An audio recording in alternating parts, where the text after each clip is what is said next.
काय सांगू राणी मला गाव सुटना. अरे बाबा, पण गावात आहे काय?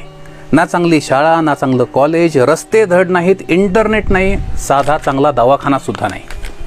मित्रांनो, ही परिस्थिती जर तुम्हाला बदलायची असेल तर खूप चांगला प्रोजेक्ट महाराष्ट्र सरकारनं सुरू केला आहे. तो म्हणजे स्मार्ट अँड इंटेलिजंट विलेज, अर्थात आपल्या गावांना स्मार्ट करणारा प्रकल्प.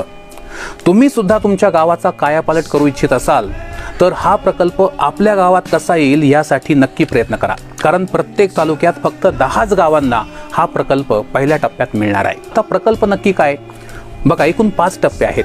पहिली गोष्ट, आपल्या शेतामध्ये त्या शेतातल्या मातीत सेन्सर बसवले जातील. या सेन्सरमधून थेट शेतकऱ्याच्या मोबाईलवरती माहिती समजेल की त्याच्या शेतामध्ये त्या मातीत ओलावा किती आहे, आर्द्रता किती आहे, त्या मातीला कधी पाणी द्यायला पाहिजे, कोणती खतं, कोणती कीटकनाशकं फवारली पाहिजे.